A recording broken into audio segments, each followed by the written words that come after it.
I don't care.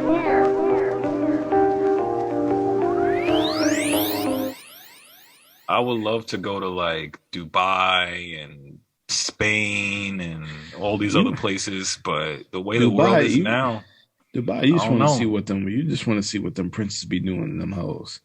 Not even, not even. The way they talk, them oil princes be violating Yo, girls over there. they Like be violating. they Yeah, fly out these IG girls and make them drink piss and bark and like they do it, dogs. and And they I do mean, it. but they The come back with bag is crazy. yeah, they Yeah, come back with bands. Like you get 10 bands to go over there and just humiliate yourself for a week, but you come back and now you the most popping chick in the hood. You still live in the projects, but you got 3 racks for nothing. man, they probably get way more than that though, because like I mean, I would hope so. they just throw money out there like it ain't nothing, dude. Like that like whatever money that they get their shit from, like Right. that's just like insane. It's impossible for me to even fathom because it's not even like Elon Musk money yet either. It's Like, it's to another extent. I saw this I guess this Vice documentary where there's a part of the desert where they just throw like luxury cars that they don't want anymore. So you'll go over there and there's like Maybachs and Bugattis and Ferraris and they just done with them. So they just leave them in the desert and they're all, caked over with sand, rusted that's bad over. for the environment. Oh, absolutely. But what do they care? They're making money off oil and drilling and Yeah, that's all true kind of too. other stuff. They don't give a That is damn about true. no environment. Nah, I mean, at least for me, like I was looking at a Rolls Royce and I actually like customized, and I was like, once I get rich, that's what I'm buying. I'm buying two. I'm buying the 4 door and I'm buying the 2 door. Just Speaking of getting rich, though, I saw your story and you was like, I don't know the exact words. You was like, all I am is tired and looking all at I eight do is million. be tired and look at Hey, eight look at million eight. dollar plus homes. I respect it, yo, because it's like, damn, all this working I'm doing, I'm tired, but I'm gonna look at some shit that's nice that I'm gonna shoot for one day. So Dude, I I saw respect it. this $16 million house. Ooh, where? It's this place called Wellesley, Massachusetts, right? It Mm, got an indoor pool with jacuzzi and movie theater in the basement damn. and a gym. And the crazy part about the It pool better for is 16 million. it has like these doors that Mm-hmm. slide up during the summertime. So you can have the pool with the doors open and the breeze coming in. And then during Oh, the winter they wow. close so you can still You be could in be the pool indoors, right? still. So pool I like it. 24/7, Got an indoor pool with an 365. outdoor pool. Yeah, I respect it. I I seen think, something in Connecticut. It was I think it was like 12 million, but it had a movie theater, mhm. um, damn, a gym, bowling alley. Oh, that is Uh, that 50 Cent's crib? I don't know. It wasn't Connecticut. It might be. He got a bowling Yeah. alley? Yeah, he got the bowling alley in his. Yeah, he was selling it. Makes sense. Makes sense. I hate bowling though. I don't know why that shit's like such a big deal. I fucking hate bowling. It's cool if you're chasing bitches, but it ain't really like. At the bowling alley though, I'd rather go to like the skating Nah, rink or if you're like going on a date, it is a cool little date. But like it's not just a date like a one-on-one. That's like a double, triple date. Like you and your homie and then your other homie, a y'all bunch bring of y'all girls. girls and Yeah. y'all just go together. You know what I'm But saying? And just have is like a a nice little couples night or whatever. is that a good first date though? Like a competition? Because then you go and what if you're a good bowler and now you just obliterating these girls and making them feel bad for being shitty bowlers? Like, are they gonna still like you if you just, or do you let them win and then you let them get their confidence up? And girls love to talk shit about when they beat a dude at something. Yeah, I mean, Yeah, see, it depends. it's a slippery slope on that. I always go for the mini golf. If there's a mini golf course, We did that. We that did that. that's the perfect like I rock first with mini day, I think. golf. I rock with Like mini especially golf. if you got like a nice big park They got like, at least, A 10, couple courses, couple yeah. courses on there. And even like, and the thing is that you ain't even got to treat it seriously. Cause there's some people that go in there, they be like, I'm gonna hit that shit. I'm like, yo, fuck what the, like, Be cheating, okay, kicking Tiger it. Woods. Like, I mean, we just out here trying to have fun and shit. You know what I'm Right. saying? So I think that makes the huge difference. I think mini golf is like, I think it's top tier. Like it Oh, has like, if you absolutely. want to play It's games, underrated. like you could do Underrated. like Dave and Buster's too, Mhm. and I think that would be a Little good one too. arcades and Little walk around. arcade shit. See, people don't understand on our first date, you gotta talk. You have to be in conversation. So I don't do the whole movie thing because I'm not talking to you. We're just sitting in a spot looking at a screen. We're not talking. So mini golf works because even while you're doing the activity, you could still be talking, cracking jokes, building some rapport. Like I feel like that's what the first date gotta be about. I think the movie date, um, it really depends, because that used to be like the old school shit. Right. Like Dinner it'd in be a like movie. dinner in a movie, Mhm. right? It's a And but that classic, but I don't know, man. I it don't know if it really transitioned into works. like the perfect date night, especially if you're like, family with kids. It's like, all right, look, we're gonna have a reservation and then we're gonna have the movie. You know what I'm saying? Like it's set times, right? But I think the reason why I don't feel like it should be used as a first date is because what if you're at dinner and you're having a wonderful conversation and then you Mhm. miss your movie? Then the shit's Gotta over rush with. out. You Yeah. know what I'm saying? And You I can't be think on a like time set basis because you no, want just unless you two are free flow. punctual as hell. You know what I'm saying? And if you do the movie first, then you're golden. If you try to do the movie after, you kind of get into murky waters. And then at that point, I think that those type of dates, like dinner and the movie, with the movie being first, you can only do those in the summertime when the sun doesn't go down till 8, because then you can find a nice little spot that has a nice little outdoor, like Outdoor, yeah. Have some eating, and then drinks. have some drinks, nice little breeze, a little music playing in the air somewhere. You know what I'm saying? Like some It shit like really that. is. It really is a science to dating, man. Hmm. People really got to master that, and then once you Nah, they find the just want to right get straight to person, fucking.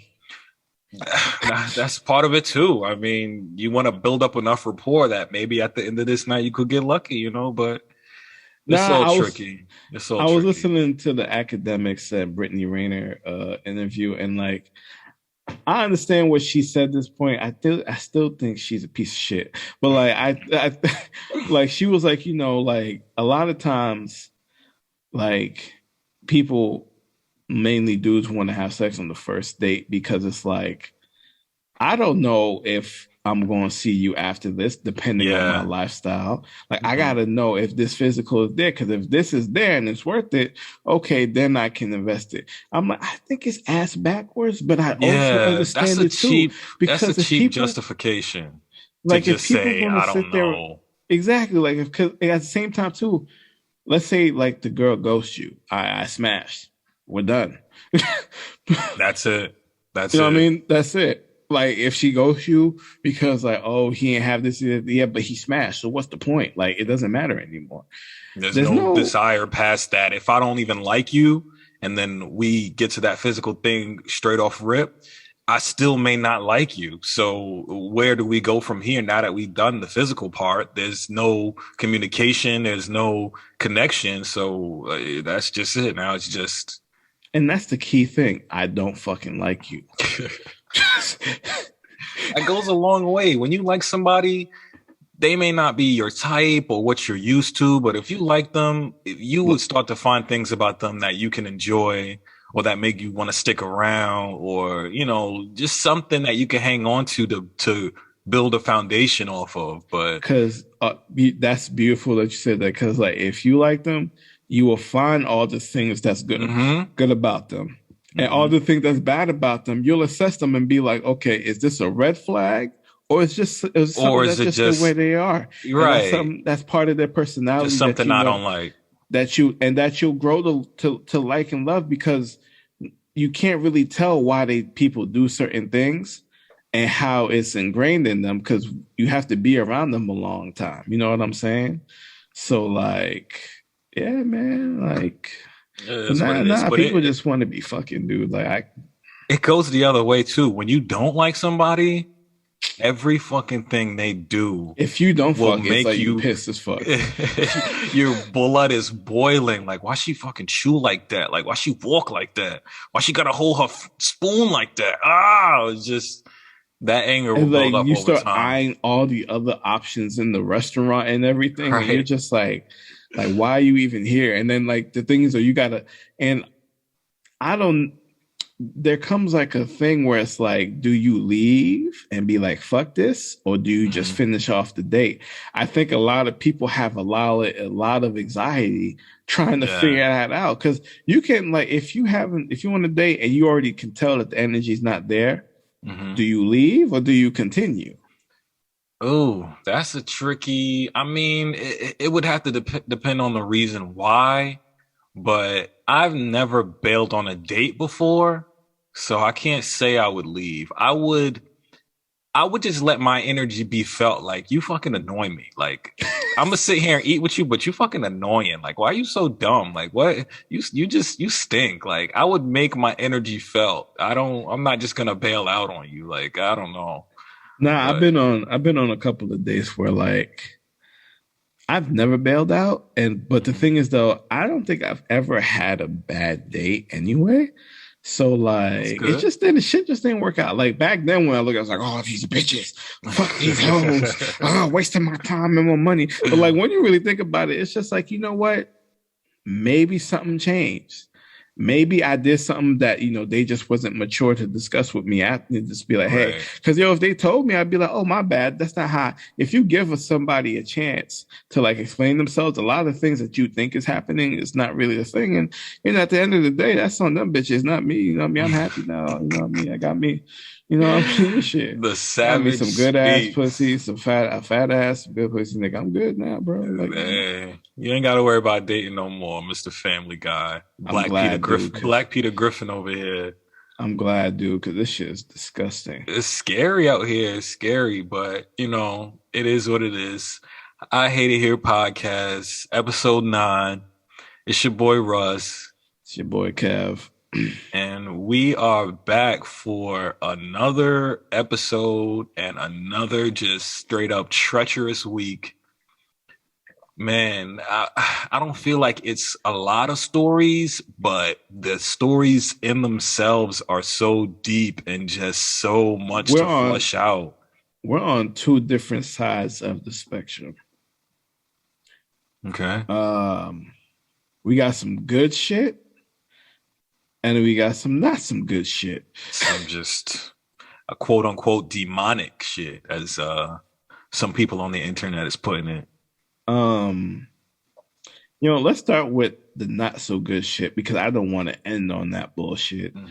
Wait, This shit's wild. let's Oh, the keep the hypothetical. tradition. Yeah, keep up Yeah, the tradition. Do a cool hypothetical.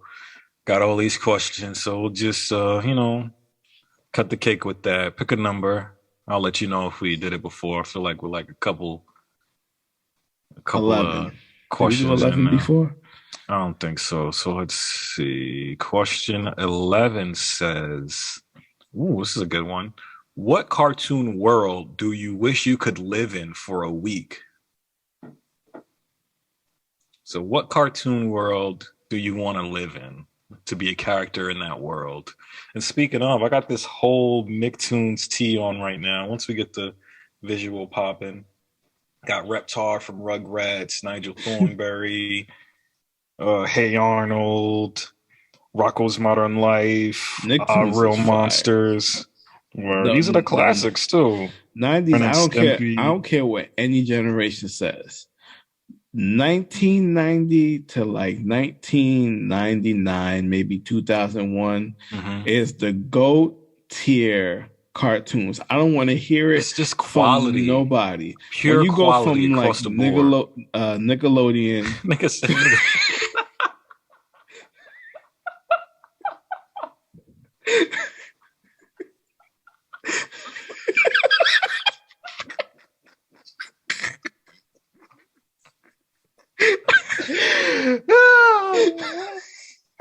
bro said Nickelodeon. Wow. Like it was for real niggas, bro. Like when you go from like Nickelodeon and then you have like Hey Mhm. Arnold, Rugrats, Cat Dog, Angry Oh, Beavers, Cat Ren and Dog was Stimpy, Our Real fire. Monsters, Are You Afraid of the Dark? All of these different things, Uh, right? uh, And then you go to Facts. Cartoon Network, you got Dexter's Laboratory, Oh my um, God, Johnny Ed, and Bravo, Eddie, Johnny Bravo, Cow and Chicken, Cow and Chicken, like you know what I'm saying? just across the board. Like Across the just board, it was those just two channels quality. alone, and then you think about it too. Then you got to think about when Fox used to do the afternoon cartoons from like 2 to 5, and then like they did Teenage Mutant Ninja Turtles, they did Beetleborgs, they did Hmm. Power Rangers, they did X-Men. X-Men, and Spider-Man, and then they used to have the Iron Man cartoon show, which was fired. Incredible Hulk, Fantastic Across the Four, board. Across the like, and board. then WB had like all the Hmm. Animaniacs, all this like just the tier levels. Pokemon, Pokemon, like Yu-Gi-Oh. from 2 to 5, You every ain't know single what to day. watch. Everything was a banger. And these two channels were going on at the same time. And we didn't have no DVR to go sit there and go. You just had to If decide. you had to be there, like if you missed it, you missed it. That's why like I enjoy like having like all the things we have now, because now I can go back and go watch everything in sequence now and be like, Right. yo, this is like, listen, I ain't gonna lie, I watch Power Rangers sometimes, bro. I went to go Hmm. watch The like original or which one? Because they got like 20 renditions of Power Rangers right now. Like, so I like is it Mighty Morphin that CL? was the OG. Mighty Morphin ZL Turbo Space. I like the first 4 and Galaxy. So I like the first Damn. 5, right? But I went to go watch Mighty Morphin because they had those like I think it was 4, 5, or 6 episodes where Tommy the Green Ranger came through and whatever. He Classic. was fucking niggas He up, was blowing on his. It was funny. His sword was a flute. Like we never really put that together as and it kids. sounded like a trumpet. And I'm like, yo, what type of dope ass we nigga do was you have to be, dog? we was all with it, bro. And Like, like everyone else had like dinosaurs. He's the only one with a dragon too. It's like, yo, this mhm, is ill. Um, but like, what man, cartoon world would I live in for a week? Shit, man. I'm it's glad we said hard. cartoon because like if we had to put anime in there too, that should be lame. Yeah, I'm gonna say off rip just because the cast was like super cool to me. Hey Arnold, like Hey it Arnold. was so many different people, like Stinky and Helga and Ernie and Gerald. Like it was just like a gang of kids. Like it felt like childhood. Like you would just have all the neighborhood kids. We would just be outside doing hood rat shit with our friends, and And you some just of the want to hang stories were out. like, like the stories range from like super fucking ridiculous funny to sometimes like super serious and stuff in certain Right. ways and things. Like they would hit you with something. Like I remember the one episode where like I don't know if this is his name, Hmm. but I think his name was like Mr. Han or something, right? I thought it was Mr. Wynn, the Asian guy. I The know what you're Asian talking guy, right? about. And like it was like a Christmas episode and he was looking for his daughter. Dude, Yeah. I fucking bawled my Yo, eyes out, bro. That story was just so deep, heart. right? Oh my god, dude! Like Arnold sometimes they would too. hit you with that stuff. Arnold, the whole series was like him missing his parents. Like he had to live Yeah, with his. It got his real, and grandparents, then there was a kid, stoop kid, the stoop kid. stoop Yep. kid, afraid to leave his stoop. Like that's real. Like And like you deal with like real consequences too when like Helga fucked with her sister with something and she's like, I lied. And her sister's like, so you just let me sit here crying like a bitch for all these days? And you word, lie? just terrorizing her. Like Hey Arnold was definitely shit. That's one of It was a full on like scope of kids dealing with issues in their neighborhood. Jealous kids, the rich kids, the stuck up kids, the poor, dirty kids live in the broke part of town. Like I felt like I could have been. Did Gerald have a brother in that or a yes, he did. sister? I think he had a younger sister. Okay, I felt like I would be like Gerald's cousin or something. Oh, you know what cartoons I forgot? We had Doug. Batman the animated series, The Superman the animated series, Justice League. All of those was on WB. Yo, Batman fam, Beyond. WB. Oh, I think the one I would choose. Oh, Gerald had an older brother, Jamie Johansson. That's an ill ass name.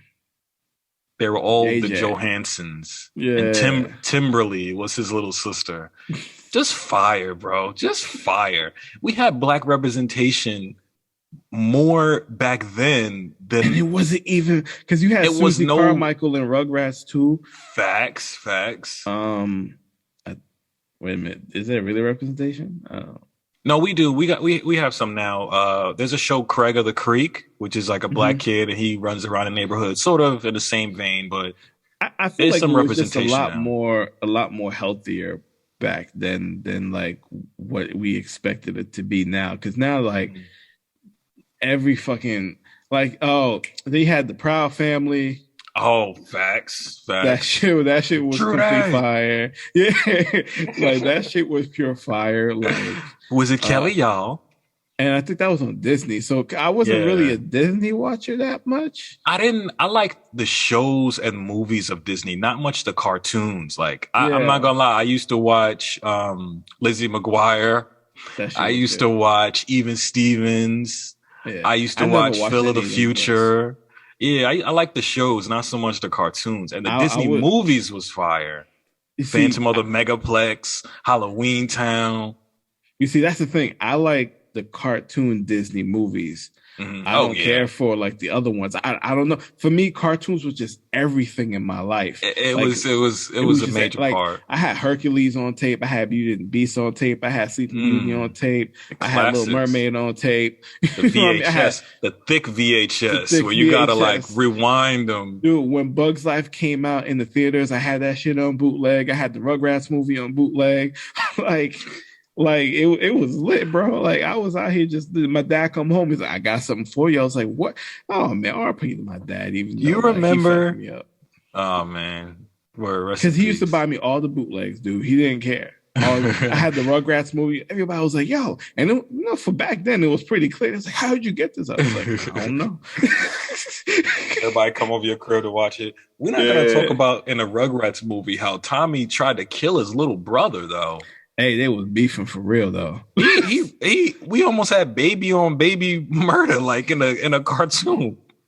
He was that angry.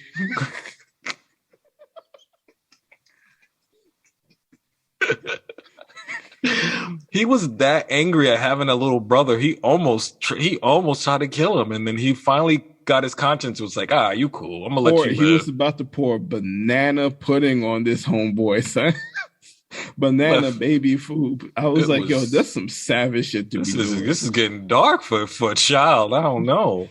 A lot of stuff I watched back as an adult. Like, hold on, we was kids watching this? Yeah, though, and I think our parents never really watched it with us, but like now that we're older, we can watch it with our kids and we can still be entertained by like the more adult jokes that's in there. Yeah, and it's like a thin line. Watch their like Rocko's Modern Life, mad shit. Ren and Stimpy. I didn't. My mom didn't even let me watch Ren and Stimpy past a certain point because like they started showing breast and like he was trying to have sex with grown women. I'm like, yo, this is a cartoon or is this on Nickelodeon, bro? It's like just animated porn. Like, hold on, you can't even find those episodes anymore because they had to change. They had to change it, and even the newer version, they were like, nah, chill, we can't even do this. They had to repackage it for adults, and they was like, yeah, nah, this ain't it. That should have been like The Simpsons. I don't know how they let that shit go. Beavis and Butthead was the same way too. It was horny teenagers trying to hook up with chicks, and it started to get kind of like more adult than it was for kids. Like I remember when SpongeBob first came out, I was like in fucking middle school. That shit was fire. Yeah. So if I had to choose, dude, I don't know. I choose like Batman animated series, bro. I want to be Robin. I ain't gonna lie. I want to be Robin in Batman animated series. Hell yeah. I want to just fucking cat niggas. Look back. I forget what that was when the cover was like him standing on the building and like the moon was behind him. That's the definitive. So people say like in all of like Oh film yeah, and I remember cartoon. this one. That is the definitive Batman. Batman. Like Yeah, he is the one. You know I what I'm remember saying? this one. He is the one. They And I had was just Nightwing like, in this too at one point, right? so I think it was 2000 something. They had switched from animated series to the new Batman animated series. It was still the same voice actors, still the same writers and stuff, but they just had to repackage it because they had stopped the first one because of Justice League, and then they brought it back after Justice League. So then Nightwing was in the second one because Nightwing, Robin became Nightwing. There was a new Robin, then they had Batgirl in it, and it was like, it was like a whole bunch of new villains and stuff like that in there too. So like, I definitely would choose Batman because I just want to be Robin, bro. Mhm. Just chilling in that fucking that Rolls Royce looking ass Batmobile, dog, just rolling Word, around town wide body. smacking niggas. This had all the villains too: Two-Face, Riddler, Penguin, Mister Doc. Joker. Was it Mister Freeze or Doctor Freeze? I'm gonna say Mr. Freeze. Mister Freeze. Mr. Freeze, Poison Yeah, Mister Ivy, Freeze. Catwoman, like, and it was a dark cartoon, dog. Right. And I give him credit because Superman, the animated Adventures of Superman, Not a big fan of Superman. I ain't gonna lie. I may not like the whole series, but there were some episodes that were like top tier. Like when he Really? faces Apocalypse and stuff like that. Like, True. I used to be stressed. I come home, I'm stressed. I'm like, yo, he just got his ass tore up. What's Very gonna true. happen? Because it's Superman. You never seen him get beat by You like never expect anybody. him, yeah, to be But hurt. like the fact that like Apocalypse was tearing his ass up, bro. I was like, yeah, that shit. My only thing is it ruined because like with Batman, Bruce Wayne would put on a whole suit, cover his face. You could distinctly tell the difference between Batman and Bruce Wayne. With Superman, all he did was take his glasses off. That's all he did. And no one ever like put two and two together. All right, you're gonna take your glasses off like I'm supposed to see a different person. I just didn't get that. Like he didn't put anything on his face. He never. I think the thing is It though, just didn't connect with me. when you really think about it, I think you can see it more now when it's like live action rather than like when it's like animated. Because like when live action, when you watch somebody Superman, like Henry Cavill, right? When he plays him, you can tell that his demeanor changes from like Superman to Clark Kent. But does your attitude make you But he's look still different? a bulk dude. It's the way Right. you carry yourself because you can turn it off.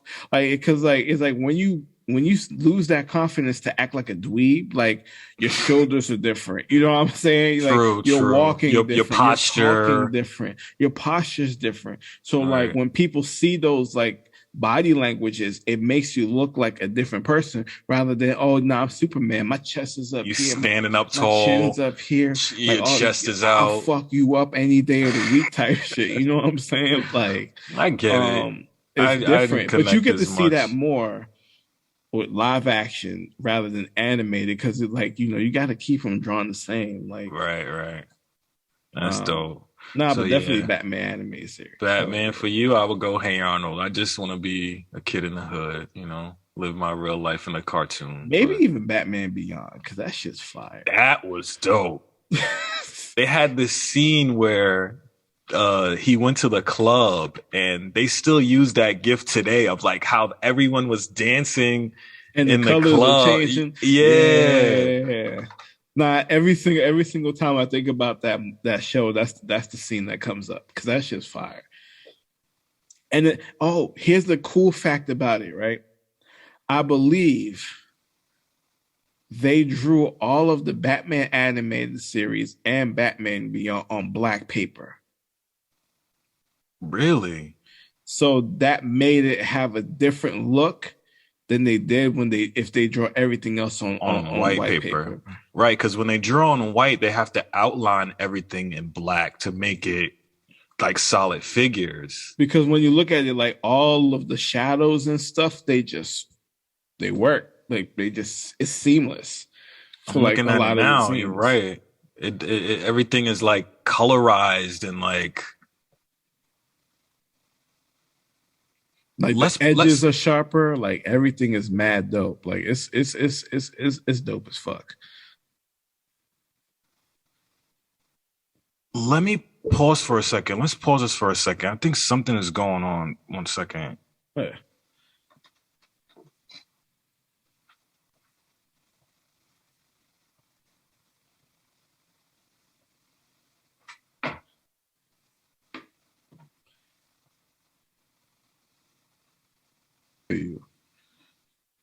Nah, nigga, I be in the back. You ain't gonna see me out there doing no shit.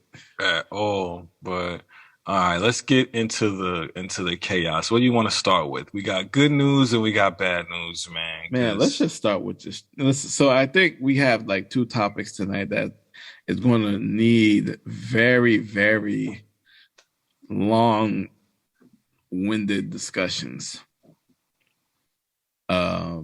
Yeah, I mean, I guess if you haven't heard by now, Astroworld, the festival down in Texas, pure chaos, man. Pure chaos in the highest degree. Like I kids think like going to a show and so far 50,000 people in the crowd outdoors at a festival.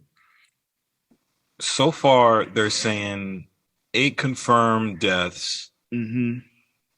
150 plus people injured, and it just turned into a shit show all around. So what's happening is now everyone is pointing fingers. And it sucks when something like this happens, but someone has to be held responsible. Like, especially when there is a loss of life. Like, if you just get hurt or you just get injured, that's one thing. But people's kids are not living anymore because of this situation. So like somebody has to be held Somebody gotta pay for accountable. it. Yeah, like there's no other way around it. So what's happening now through all the aftermath is everyone's trying to point fingers. Some people are pointing at Travis. Some people are trying to blame the security at the venue. Some people are trying to blame, just the whole organization of it, but it's just bad. So for people who don't know, how concerts and festivals are like planned, like when an artist decides to put their name in a festival, right? They do get like briefings about logistics and stuff, right? As they But should. they are not the ones that's actually making Managing, yeah. the plans for certain things. Like there are people who will deal with so I think so from what I remember from everything that I learned in school is like the artists themselves, like yeah, they'll be in charge of like naming the festival. They Hmm. will be in charge of trying to figure out like how to make the stage. They'll be in charge of who like they'll go to the other artist friends, be like, hey, can my manager hit your manager up, see if you can come through and then the managers will work out like stuff like that. Hmm. They'll pick the different types of merch, you know what I mean? Or somebody picks the merch, but at the end of the day they get to pick it. As they Um would with any regular show. It's like a yeah. just a regular concert, but on a bigger scale. So they deal with their merch, they deal with Mm-hmm. the stage show, the Yep. set list, who's going to be the guest, and Yep. things that are going to draw in the crowd. But Mhm. past that, there are There are people who do this for a living. So there are facts, people who do security for a living. There facts, are people who have to be licensed for crowd control. I remember there was one year I absolutely. volunteered to work at Anime Boston, and I had to do a training for like crowd control. So because like you had to be certified to be able to gain control of a crowd in a crisis to In a direct big them the way that they need to be. And like there's certain levels of it where like sometimes it'd be like 500 people you able to do it for, exactly, and yeah, then there'd be like thousands, and then so there's people tens who of have thousands certifications for for certain these levels, things. You right? know what I'm saying? Um, It's like when you go to a restaurant and you see like on a wall they say uh capacity is 200 people. That means that for the amount of staff this can hold, you can only have this many guests, because past this amount, it's going to become, like riot territory if it does go bad, or a stampede, or there's not enough exits to handle the capacity of that many people. And the fire marshal gets involved. Exactly. Like, there's a whole bunch of people who are whose job is literally to be there to ensure that it's not overcrowded, it's not overpacked. They have to have an evacuation plan, not only for the artists, but for the people who's actually attending in the stands. And they have to have plans for all types of things, fires, fighting. They have all these plans already written out. And what's happening more now too is, I guess because this is America, they have contingencies for mass shootings now. If someone comes in and starts shooting, they have a plan of, we'll move people to these areas that we can corner off and secure. But what's baffling, I guess, is for this, there was seemingly none of that. If you go on Reddit, you can see even during Travis didn't go on until 9:30. Even at 2:00, people were jumping the fences and pushing past security. People with no ticket, that means all those people were not going through security checks. They were not being patted down for any weapons or anything like that. So now you have a portion of people that was safe and secure to come through, and you have a portion that was completely not. Not only did they not buy a ticket, but they aren't safely secure to be there. So why would you not have enough staff to ensure that nobody could hop the fence? Because I think there were some videos of people rushing past security. They just bum rushed. Yeah, they just bum rushed. People were falling just even to get in. So the minute something like that happened, you gotta bulk up. You have to, no matter what the cost, you gotta bulk up. And that happened early in the day. And he didn't go on. And, a lot of these tragedies didn't occur until 4 or 5 hours later. So even at that point, there was no adjustment or coordination. So it was all bad, man. It was all bad. So like I said, at 9:30, Travis went on, and not to mention that they say that the event was oversold. It was only supposed to be a capacity of 50,000, but some articles are saying they sold up to 80,000 tickets, and not to mention the people that jumped fences and got in without buying tickets. So that's some wild shit. Listen, and that's the thing I don't. And I think, that is because Travis is such he's a megastar. He's a megastar, bro. He's a megastar because he brings. He's got a McDonald's deal. Yeah, megastar. He came to Boston 2 years ago, something like that, and I went to go see the show, bro. And I ain't gonna lie to you, Chaos. It was not. Not even. I don't know if it's because Boston has this thing, right? We're inside the venue, it's just gonna get real, right? We want to have some fun. We go outside the venue, we just chilling. We might still be off the high, whatever. But his show was insane. Everyone stayed in their seats. Wow. Nobody was rushing to go from because I got club seats, right? So I was in the box, how you have the room, it has a door, and then there's only 8 kind of seats sectioned in off, there. Yeah. So I'm above, in there, just in the box watching it, because I was I don't want to be around these motherfuckers, because the people, they mosh pit, but they were mosh pitting there. But the thing is, though, when you're looking at them do it, they were doing it safely. You know what I'm saying? And I know a couple of things came out where they were saying people was stop the show. And then he was who said stop the show? You know what you came here to do?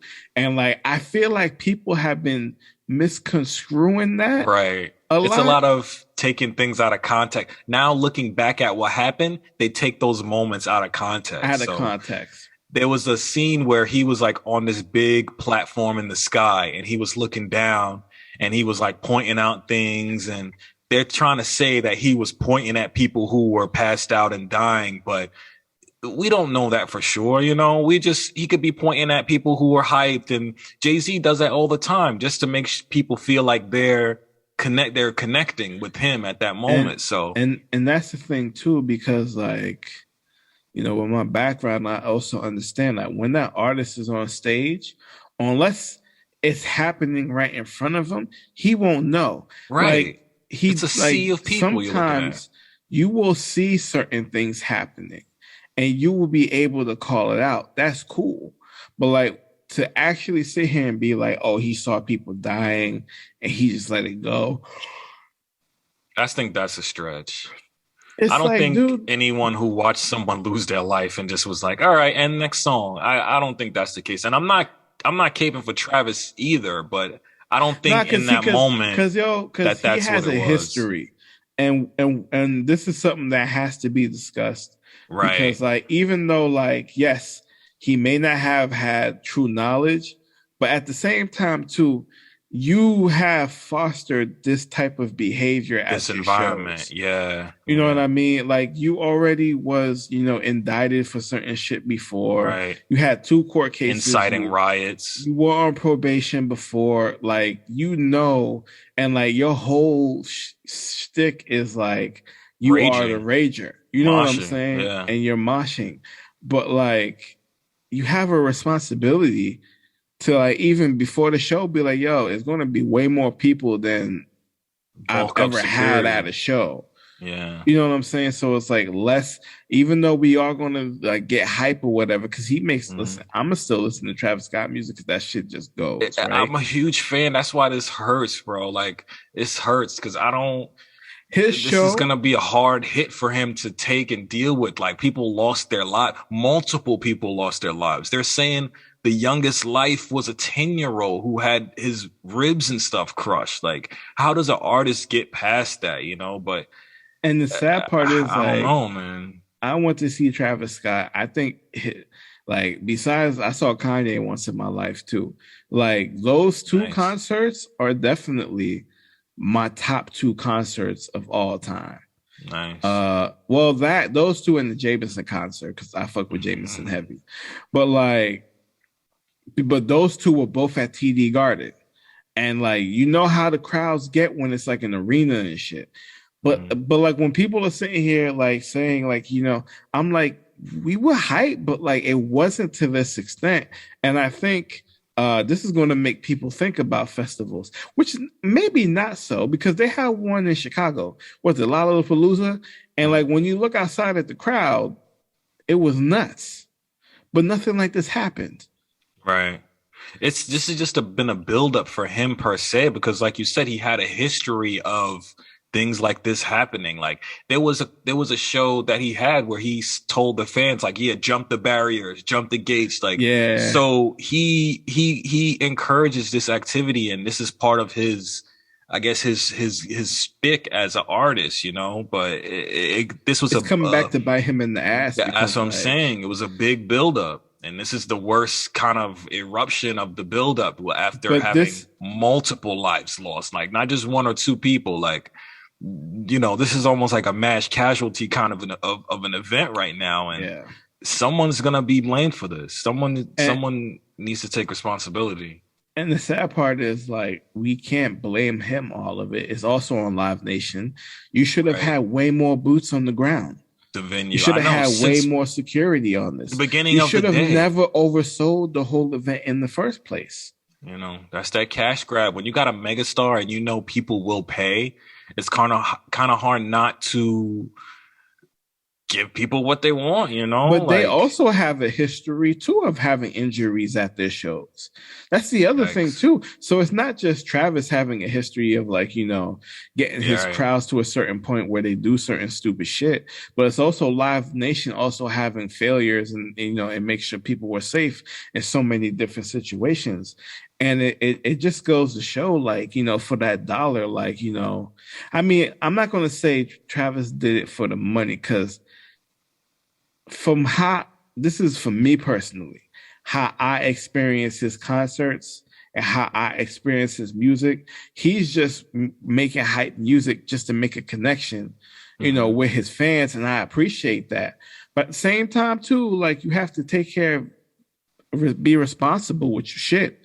You know what I'm saying? Because like when he said, "I got them I got them diving out the nosebleeds" on that one song that I really like, "Sicko Mode," I think that was. Right. I'm like, that takes a whole skydiving off the nosebleeds. I'm like, there was actually was a show that happened. A kid he paralyzed jumped himself, and he sued. So it's like. Not it's to like, laugh, it's but like you should have never done it in the. And here's the thing: it's multiple levels of fault. Travis, you should have never told him that he ain't going to do it, and the other kids should have never done it. You know what I'm saying? And now he going to sue him, and it's just like you decided you started the process by doing it in the first place. Right? He's dealing with a very impressionable. I mean, luckily we're older and we could still connect with the music without living through it. Yeah, like kind of how we said last week where artists go into street shit and they talk about street shit. Like we can listen to it and understand the context without living through it or committing that action. But when you have impressionable youth who hear their artists say, "Jump the gate, jump the barrier, we letting the wild ones in," we're going to have a bigger, because you're giving them a chance to have a bigger moment with you than they would have ever had. Right. And because it's only going to happen right now, they are 9 times out of 10 more likely to take that chance. Yeah, so a kid did jump off the nosebleeds and he got paralyzed and he sued. I'm not sure whatever happened to that case, but now there's so many lawsuits coming up that this is going to be a bigger failure than it was to bring in money, So even though you oversold tickets, now you had to cancel the second day of the festival because you canceled the second day. Yeah. He's paying for all of their therapy, whoever needs it. He's refunding all of the tickets, and he's paying for the funeral. Now I will say this. And not only that, I saw a video where they rushed the merch table and just looted everything. So now you don't even get that little income that you were getting. And that was before he even went on stage.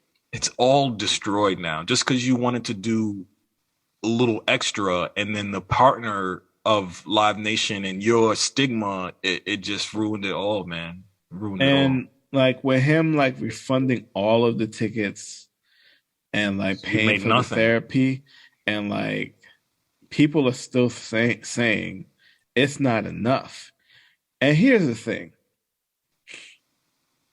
I can fully understand that there's a pain that there are families that feel right now that cannot be erased by any dollar amount. Imagine seeing your son giving mouth-to-mouth CPR at a concert while other kids just danced and jumped around. Like that's what's on Reddit. Like if you scroll through the Reddit of his of personal firsthand accounts, you see like they had kids on stretchers, but then kids were jumping on top of the ambulance and emergency car, so they couldn't even get out of the crowd to get this kid help. It was people saying it was it was a festival from hell, and I can see how they were, in just pure chaos at the time. I went to Afro Punk one year, and I hate that shit. I'm sorry. Can you go a couple times? Not one time. Just one time? Yeah, one time. It was with my ex because she was like, "We should go to Afro Punk." I'm like, "The fuck, fucking bitch." I was like, "What the fuck?" The things we do for women, man.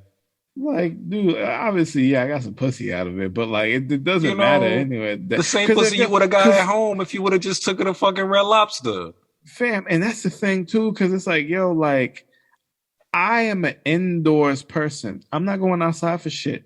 Like I like concerts a lot when I can choose who I want to go see because I can stay in the seat. You know what I mean? Like I remember there's a couple concerts. Yeah, I was in the crowd and it wasn't bad though. You know what I'm saying? Because mostly I've seen a lot of like, kind of R&B-ish people. Like I saw Black in concert. I saw this artist called R. I don't know how to. Oh, RMR. It's Rumor. Mm-hmm. No. There's another dude. I'm gonna send you. It's like R.LUMR. Like I don't know what his name is. Oh, I never heard of that. I saw. He was a ski mask. No. No, Okay, yeah, it's a different black dude, person. but he does nah. But like, I saw like Son in concert. Saw Schoolboy Q. I've seen Nice. Kanye. I I've seen Q seen before. Travis. You know what I mean? Like I've seen a couple of shows. When you enjoy music, a live show is like the closest you're gonna come to some of these people and connections. So that's like a big Jameson. part. You're right. Jameson's my favorite. Like I saw three of my favorite artists of all time. Like, and I'm just That's sitting here. dope. I'm like, it's amazing. But I seen them in concert. I saw Tyler the Creator at Afro Punk, which was dope. Mhm. I saw Thundercat at Afro Punk for like 3 minutes, but it was so packed you can't even get to the place. And It's that's just my issue with uncomfortable. festivals because it's like it's so uncomfortable to be surrounded by so many people Hmm.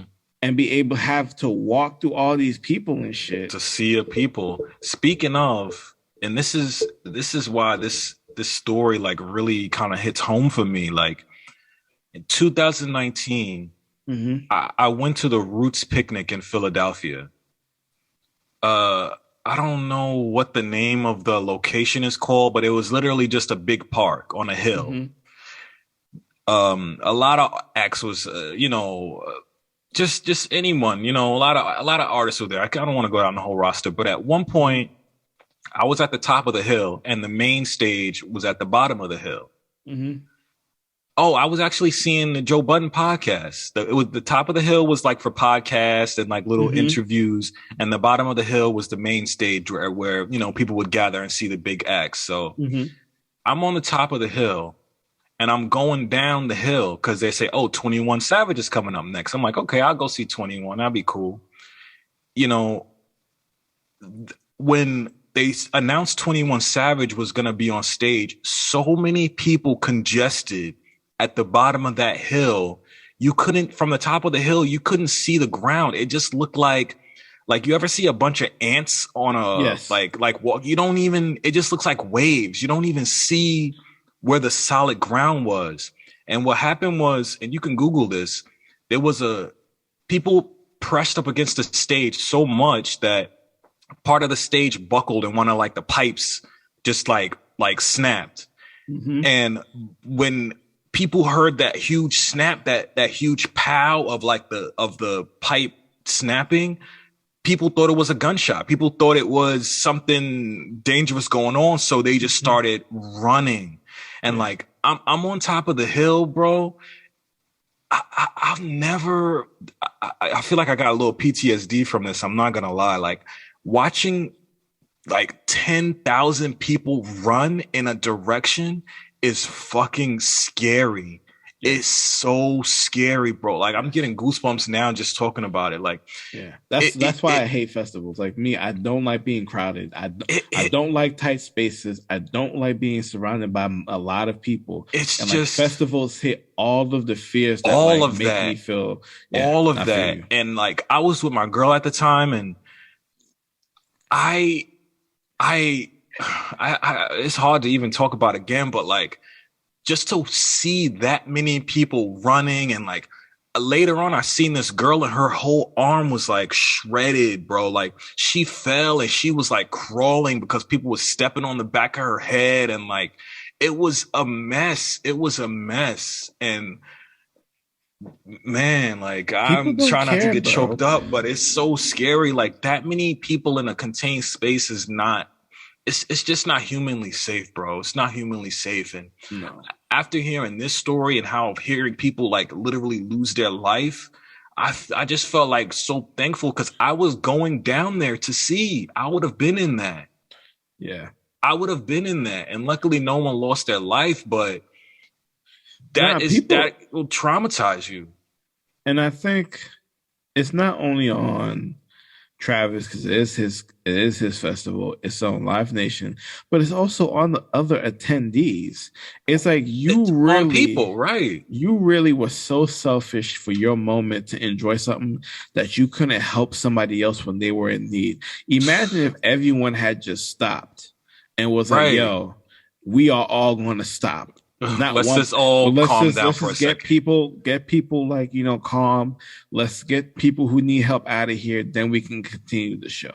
It You was know a what I'm saying? mass. It was mass hysteria, like mob mentality. No one cared about nothing or anything, and it showed because people lost their life. And even as they were trying to, they had to crowd surf bodies out of the crowd because they couldn't get the emergency little golf cart into Yeah. them to like to get to them. So there's a video. Fuck, this is all bad, man. I don't know why I watched all these videos, but there was a Yeah, video I of can't them. watch a single one. I'm not. They I refuse body to. this girl's body was limp, and they just literally crowd surfed her body and like dropped her out of the crowd. Like her neck was all twisted up, her legs looked like a police sketch. And it's just like, man, there was no humanity there that night, bro. And it's just beyond sad. And somebody's gonna pay. And at this point, I don't think I'll ever go to a festival again. Like No, it's gonna all I've always be wanted to go to Coachella, but I'm like, I'm not. I think if there was one festival, that would be the one.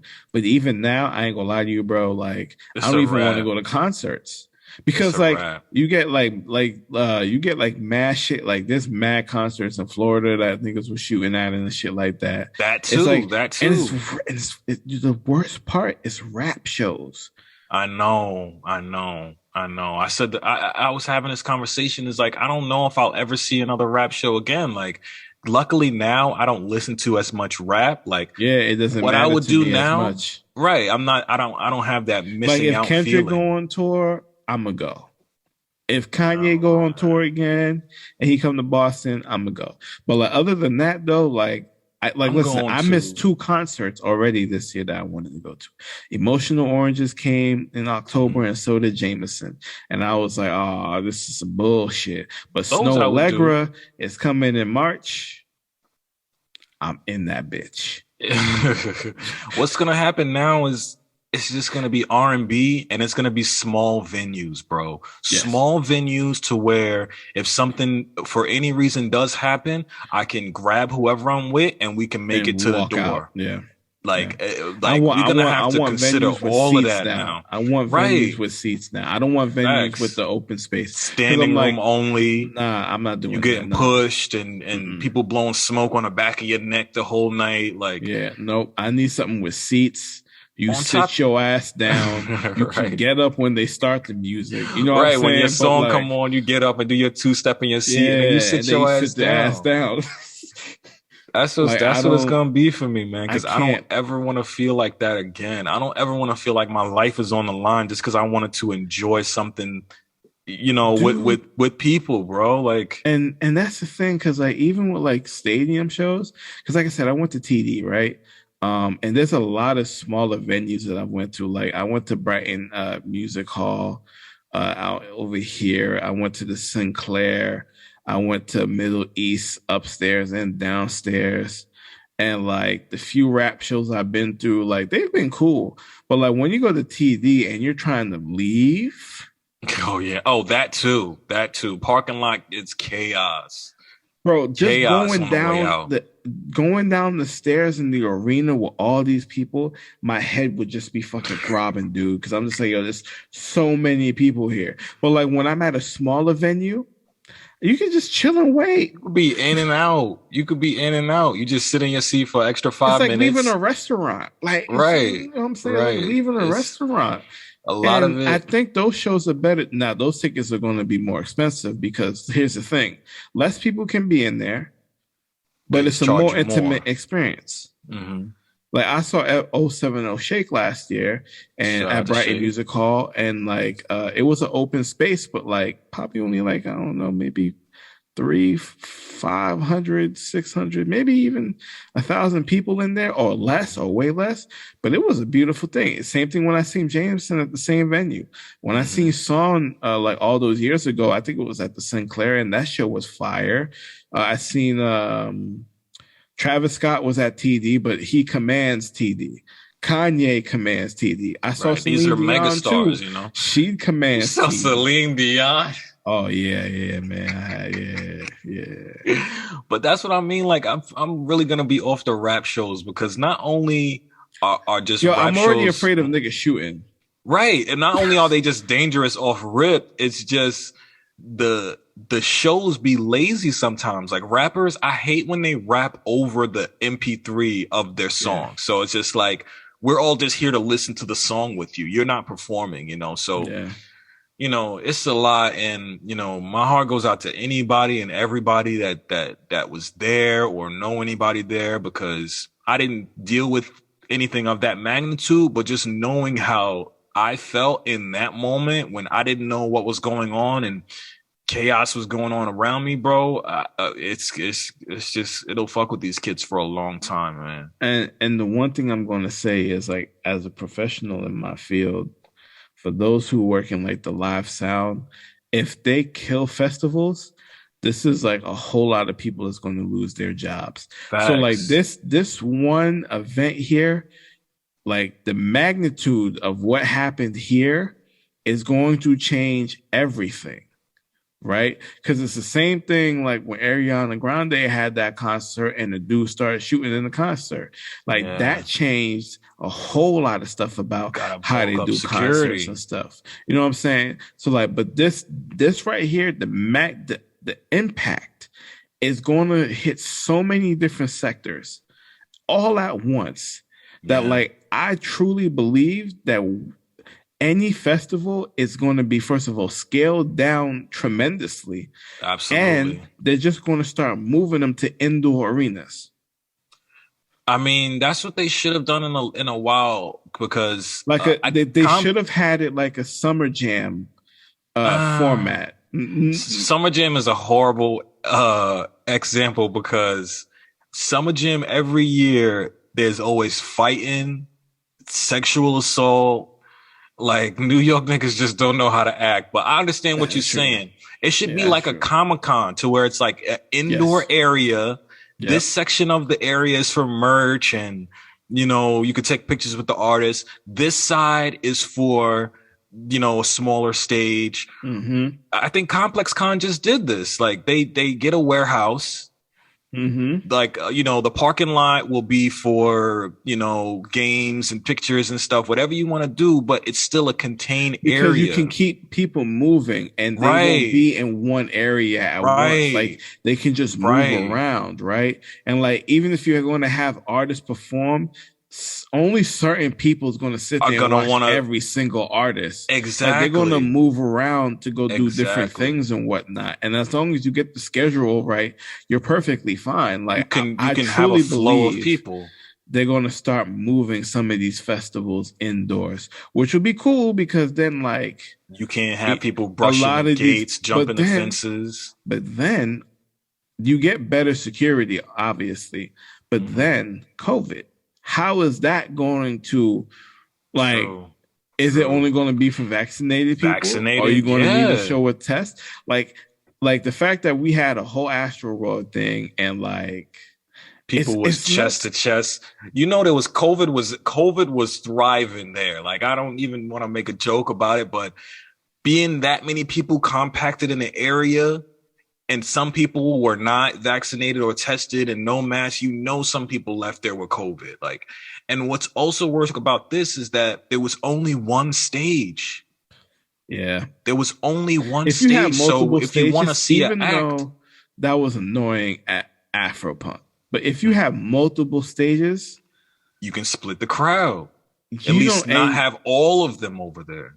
And then you don't put all of the big acts on the one stage. There's 3 of them there. So everyone's kind of a little bit spread out. Maybe you won't put 2 or 3 of megastars at the same time. At least not back to back. Shift it around. Exactly. You know what I mean? And just let people move around and work. Like, this whole shit with them. This is gonna change something in the industry, I'm sure. It's like after 9/11, how they changed how TSA and all of that.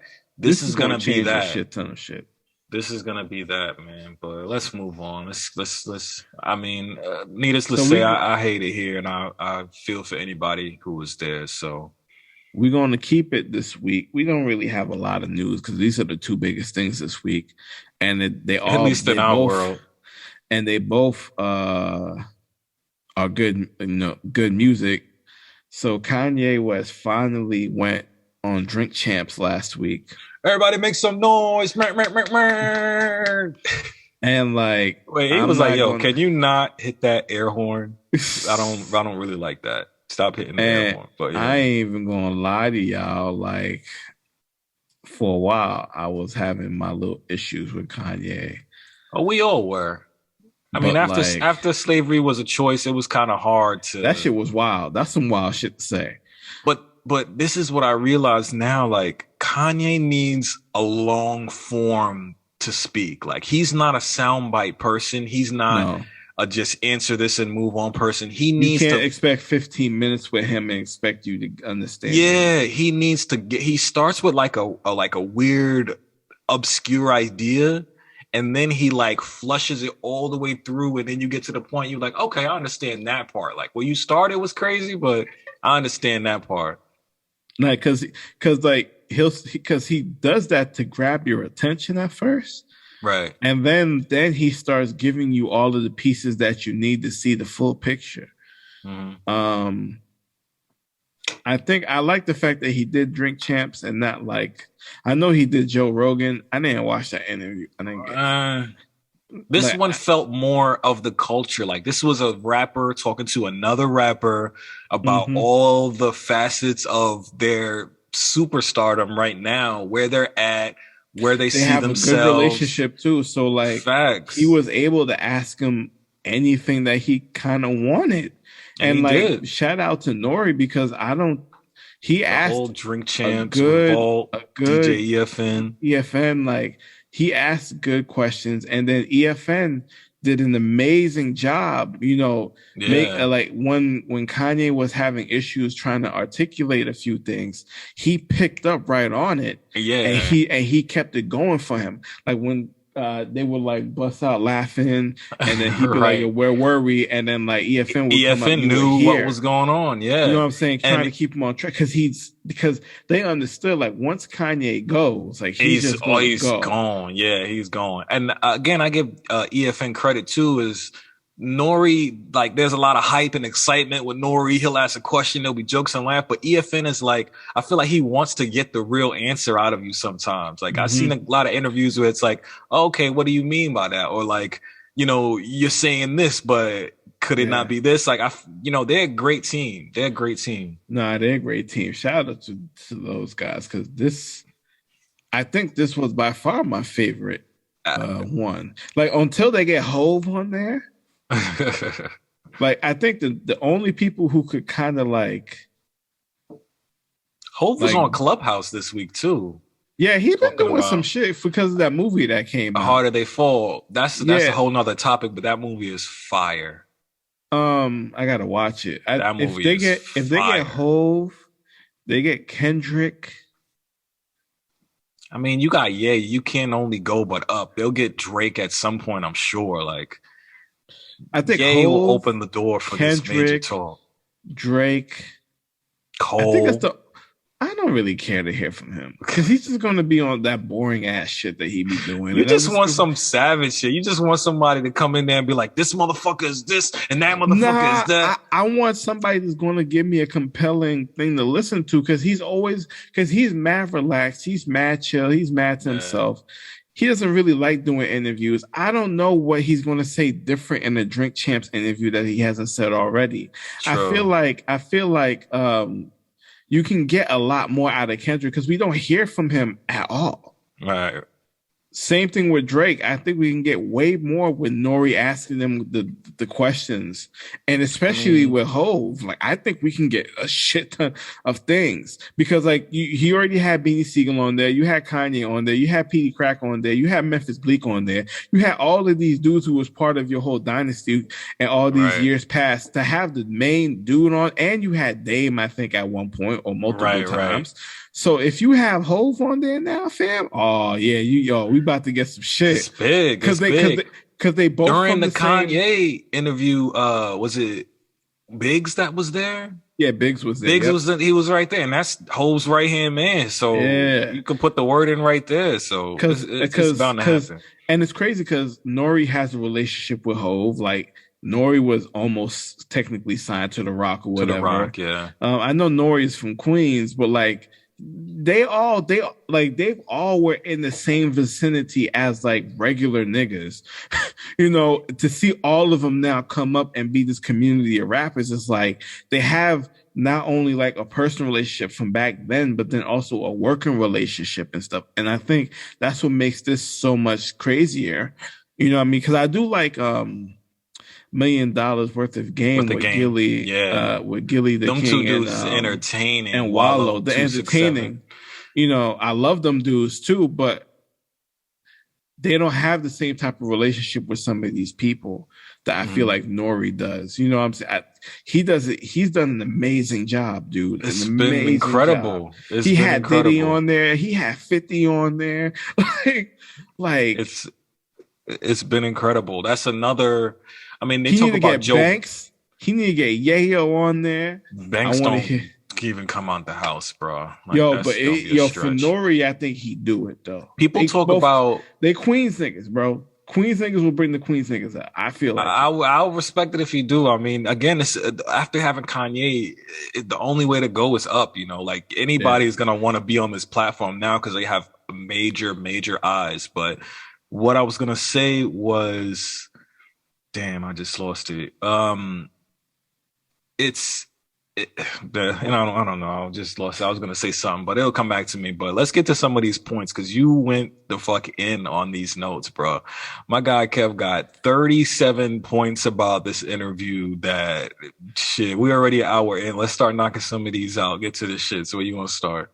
all right, so let's see. So it was wild to me that the CEO of Balenciaga used to work for Kanye. Like that's wild to me. Like how many? Like yo, you know how dope it is to be like the dude who's running shit at this major fashion house. Right. Used to work for me, nigga. He been in the fashion. Kanye been in the fashion for a long time. Kanye used to intern at Louis Vuitton. Like he was getting niggas coffee at a major fashion, a luxury fashion brand. So when you got connections, again, the only way you can go is up. So, but Louis didn't want to give him the job. They gave it to Virgil. That's wild. And who was Virgil working for? Kanye. Like you see that shit? Because I think he might have touched on it. Is because they knew that. I don't want to disrespect Virgil anyway, but they knew that they can control Virgil. Like he was a much safer person than Kanye because for these reasons, Kanye is off the wall. Kanye is left and right and up and down. And because when you got these major established brands, you gotta work within their parameters so it can stick with the brand and be marketable and be presentable and how they know. But Kanye is just Kanye. No, because he said it too. Because he was like they like the school system prepares you to be pulled over by the police for no reason and think it's okay. The system prepares you for somebody to get a job over you that you think you deserve. They hire a Virgil over you. And then like, I was like, yo, he was going in and like, cause he even said it. He was like, yeah, I was jealous. He's like, yo, you know how long I wanted to work at Louis Vuitton? Crazy. You know what I'm saying? He was a Louis Vuitton Don. Don, that's literally his name. Yikes. And then I think he also gave, I think it was Skins or I think it's Skims for Kim. Yeah, for Kim. That was like her one of the creative director used to work for him too. So there's like a lot of people like who have major positions at major companies because they came from right under Kanye, bro. Yeah. Like how do you go to Balenciaga and you get free Balenciaga underwear for a whole week just by going in there? How does he pick you up and then he drive with you to the store? How is it that everybody looks at Balenciaga and they're like, yo, they don't like any other pieces except what you and Kim wear? Like that's nuts to me, bro. That's nuts to me. He is a mega influencer across the board, like in production, in music production, and fashion production, in visual production, in stage presence. So anyone in any of those fields is looking at him like, we need what you got, bro. We need you to either come over here and bless us with something or send us some of your people that you are trusting to do what you do so that they could do what you do over here, what we do. And that's what he said too. He's like, yo, they made so many A's. ASAP Rockies, they say dressing better than him. They got mad niggas dressing better than him. And he even said it, he's like, yo, Talib, when they ask you if they want to be Talib Kweli or they want to be Ye, who do you think they're going to pick? They're going to pick Ye. And I was just shooting like, yo, a lot of shots too. Like, dog, hold up. Let's get into that real quick because Nori asked great questions, bro. Big Sean or Pusha T. And then Kanye perked up. He's like, oh, this is the one I'm waiting for right here. And he's like, yo, he got the tombstone. He's like, oh, my tombstone is going to read, I deserve to be here because I shine Big Sean. Now, let me just be fucking clear. I like some of the Finally Famous mixtapes, but I always felt like he was he wasn't anything more than a punchline rapper, right? It was just bubblegum. It was he had his little moments there. Don't get me wrong, he do, but his punchlines and stuff were smooth, and that's his biggest strength. And that's what he leaned upon. But after a certain point, I was like, yo, if I can rap better than you, I don't really want to listen to you that much. And coming from that class and caliber that he was in, he was definitely lacking the most. Like, as to where Jay-Z had J. Cole, Kanye had Big Sean. We can see where that trajectory went. Cole went through the moon, like through the moon. Like even I don't know who Wale. Oh, Ross had Wale. Yeah. And even Wale went through the moon. Like, his projects are revered in his space and what he does. Mill. Ross did the same thing with Meek Mill too.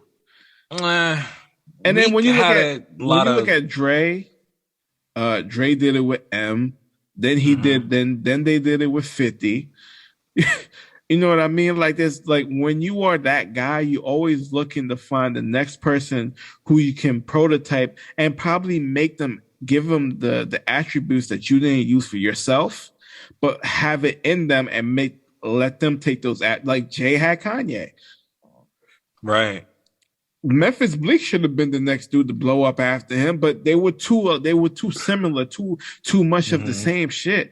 But Kanye, like, that grew up. So, like, when you look at Big Sean, like, it's like he didn't have the same creative edge that like a J. Cole would have, like a Kendrick would have. He said, like, he was still good, but like Kanye was like, when you make your first single, it got to be something that you want to hear, you want to sing over, and you want to come with ass. Every time they see you, they're gonna be like ass. It's like, bro, that's the realest shit. I feel like Big Sean is like a lesser version of Nelly. Like, as to where Nelly was hood, man. And why are you saying this? Listen, because like Nelly was hood and he made street music, but it was like, I don't know what to call it, like watered down, or like white people could digest it, and I don't know if it was watered down. I would say, fuck with you. Like, who? I would say that Nelly had bangers.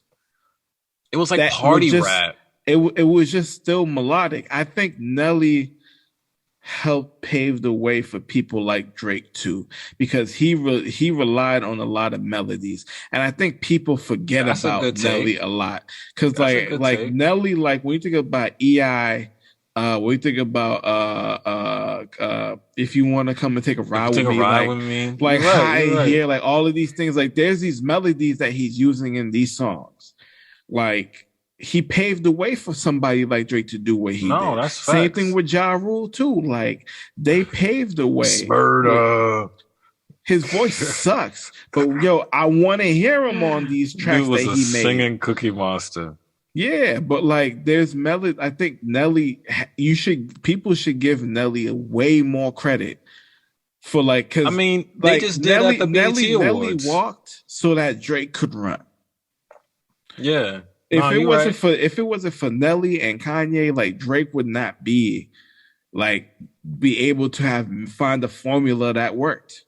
You're right. I mean, that's why they gave him that lifetime achievement at the recent BET Awards. Oh, they did. They gave it to him. And he did like a whole melody of his songs. It was hype. Like, that was a great time in hip hop. But The Kelly Rowland song that he had. Right. Dilemma. It was Dilemma. bangers. Oh, he had man, bangers. that shit was a Shake Your Tail Fella with Diddy and Murphy Lee. Oh, bangers. I Air only Force say that. Ones. Listen, Oh to my this God. day, Grills, bro. The only sneakers I buy is Air Force Ones. That's the only sneakers I buy now. I don't want nothing else in my closet but Air Force Ones. He had niggas buying the same Air Force Ones over and over. I have two pairs of whites sitting in my closet. He should have got stock in Nike after that, honestly. He should have. Honestly. Like even when it comes to like branding, like he was like one, like it was who else has shoes besides M, Pimp Juice, and Us? Right. Or who sold Mills like M, Pimp Juice, and Us? Like, that's what Hove said. And when we think about it, like Hove had like his own sneaker with Reebok, but nobody fucking cared about the S dots. G-Units had the G-Units. Nobody cared about that shit. But yo, Air Force Ones flew right off the fucking shelf. Banger. Wasn't even their own shoe. That shit just flew right off the shelves, dude. Till this day. Grills, like, bro. He had everybody wanting the grills. My baby tomorrow. Oh my God. Yeah, and grills too. Grills was a phenomenon. Like Nelly is the shit. Like I don't even want to compare Big Sean. I'm just saying, as it's like party rap. It's like easily digestible, not superly lyrical, like nothing that's then gonna. He tried to tote himself as some type of lyrical giant. I never did. I remember he tried to tell Ludacris that like, yo, this is my flow. I created. Ludacris like, who the fuck? What flow? Like, it was a couple of years ago, right? And it was like you would say something like the punchline. Oh, yes. I know, because Nicki Minaj was doing it too. Yes. Yeah. So like Big Sean was trying to, because Ludacris was like, this is my shit. And I ain't gonna lie, that's Ludacris shit, right? It was like, and then Big Sean hard, like, nah. pause, something on all fours, like something like that. I remember what you're saying. And then like Big Sean was like, nah, I created this shit. And Ludacris actually made a diss song. He actually played a clip for when he was like a teenager doing the same flow from back then. And he killed it back then. So he's like, nigga, you need to understand who the fuck you talking to. Shout out to Ludacris, man. It was like hair off the top, toupee, something. Like you would say the bar and then say the word that referenced that bar. I do remember that. Yeah. And like, cause Ludacris was fire with that shit back I was a huge Luda fan, bro. Luda fan. You know what Let's I mean? get back to the shit, man. But yeah, dude, shout out to Luda. Shout out to Luda. We love y'all. One thing I did like that Kanye was mentioning, though, saying he don't have no house, and how all the things in society that people were priding themselves on was getting the nice car, getting the nice house, having jewelry. Like he don't live by any of that. And it speaks to his genius again. It's like, I won't define myself by none of these material things. My home is when I speak to my daughter. That's when I feel home. My home is when I could go to these places and people embrace me. That's when I feel home. And I just thought that was dope, man. I thought that was real dope. That's dope, but that's also easy for somebody to say who has all the security that they can have. I mean, he been out without security though. People seeing him. No. When I say that, I mean like being able to afford everything. That you financial want. Security. Financial security. Right. Like, cause like, for people like regular niggas, like that's not a reality that we can have, bro. Like I gotta live somewhere. I gotta be able to come back to somewhere. I can't go to Paris right now and have the CEO of Balenciaga pick me up and then make sure that I have underwear, bro. Like I need to buy my own Hanes, bro. Like, you know what I'm saying? Like I get it. Like I think so here's the thing. I think it's dope for when you reach that point. Mm-hmm. If you can live like that and really truly enjoy the relationships that you have rather than the material stuff, I think that's when it's more important and that's where it's dope. But like for regular niggas, bro, that's just like that's something to live. That's a level that you want to reach, but that's not something that you can really practice on a day-to-day. On a day-to-day, yeah, you got to live somewhere. But it's because he made it to a level to where he can buy any house he wants. He's pretty much a billionaire at this point. He can buy any property he wants, any car he wants. So it How makes he sense feel that about he doesn't material define shit himself is about the that. same way I feel about like streaming services. All these streaming services with all these options and choices, I don't want to use none of them. What do you mean? Like, so like I be on Netflix, right? You got so many different things you want to watch. You Oh, can never right, choose right. what you want to watch. Yeah, It's the same yeah. concept. It's Too many just on a bigger options. scale. You have so many options that you don't even want to pick. Like there's a psychological, I forget what they call it, like a theory of having so many options. It reduces your desire to And your decide. interest. Yeah, Yeah. because I know I have all these things. So what would make me want this one thing when I have all these things? Dude, it kills me on a daily basis when I be eating my dinner. I'm trying to find something to watch. I end up finishing my food way before I even pick something. Like it has to jump out at me, like to be like super crazy, but like it doesn't work out. Like, and I can understand that from him in a second. The other thing that I thought was hilarious is how he put Jay-Z, Drake, Travis, Kim in a text message. In a group chat. In a group chat, it was like, I'm worth more than anyone in this chat combined. I was like, yo, this nigga's wilding. That was a reach. Like, what did Jay have to do with that? I was still kind of questioning that part. Because I think this is when he was talking about Sicko Mode.